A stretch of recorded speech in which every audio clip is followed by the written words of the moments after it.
যুবকরা বুক চিতিয়ে যুদ্ধ করলো, কিন্তু এখন পর্যন্ত আমরা কাঙ্ক্ষিত সংস্কারটা এনে দিতে তাদেরকে পারলাম না। এটা আমাদের আফসোস। কেন পারলাম না আপনারা জানেন। আমরা সংস্কারের দিকে যতবার এগোতে চেয়েছি, কেউ না কেউ আমাদেরকে কোমর ধরে পিছন দিকে টেনে রেখেছে।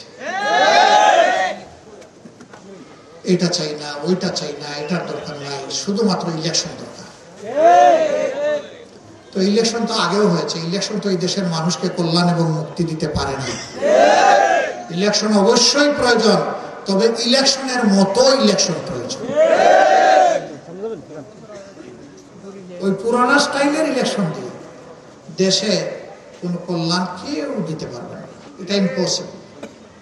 আমরা একটা অর্থবহ নির্বাচন, একটা সুষ্ঠু নির্বাচনের জন্য প্রস্তুতি নিচ্ছি ইনশাআল্লাহ। এই ক্ষেত্রে বন্ধু সকল সংগঠন, সকল প্রার্থীর যারা কর্মী, সহযোগী, নেতৃবৃন্দ, সবাইকে আমরা অনুরোধ জানাবো, রাজনীতিটা রাজনীতি দিয়ে যেন হয়, রাজনীতিটা যেন নীতি দিয়ে হয়। রাজনীতিতে নেমে আমরা যেন কাদা ছোড়াছুড়ি না করি, আমরা যেন পরিবেশকে নষ্ট না করি, আমরা যেন কেউ গায়ের জোর খাটানোর চেষ্টা না করি, আমরা যেন কালো টাকা দিয়ে কেউ মানুষের বিবেক কেনার দুঃসাহস না দেখাই।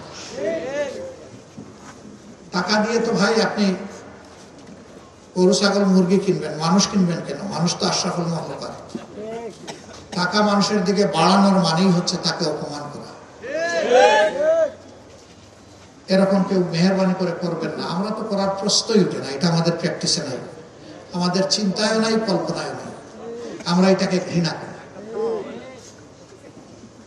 যদি আমাদের কথায় আস্থা রেখে একজন মানুষও ভোট দেয়, এটাই বুঝবো আমাদের সফলতা। আর আমাদের উপরে যদি আস্থা না থাকে আর সব ভোট যদি কিনে এনে বাক্সে আমরা ঢুকিয়ে দিই, এটা আমাদের নির্লজ্জ ব্যর্থতা। আমরা ওই নির্লজ্জ ব্যর্থতার দিকে যেতে চাই না। ভোট আপনার আমানত, আপনি কারে দিবেন না দিবেন, তবে অবশ্যই দিবেন। ফেব্রুয়ারির প্রথমার্ধে যে নির্বাচনের জন্য জাতি পিপাসার্থ হয়ে বসে আছে, এই যে জেনারেশনে একটা ভোটও দিতে পারলো না, এই যে মানুষগুলো গত তিনটা নির্বাচনে ভোট কেন্দ্রে যাওয়ার কোনো গরজ অনুভব করলো না বা পরিবেশ পেল না, আগামী নির্বাচন যেন তার সবকিছুর জবাব দিতে সক্ষম হয়। একটা সুষ্ঠু নির্বাচন হোক। এই নির্বাচনের মধ্য দিয়ে যে দল আসবে আমরা তাদেরকে অভিনন্দন জানাবো।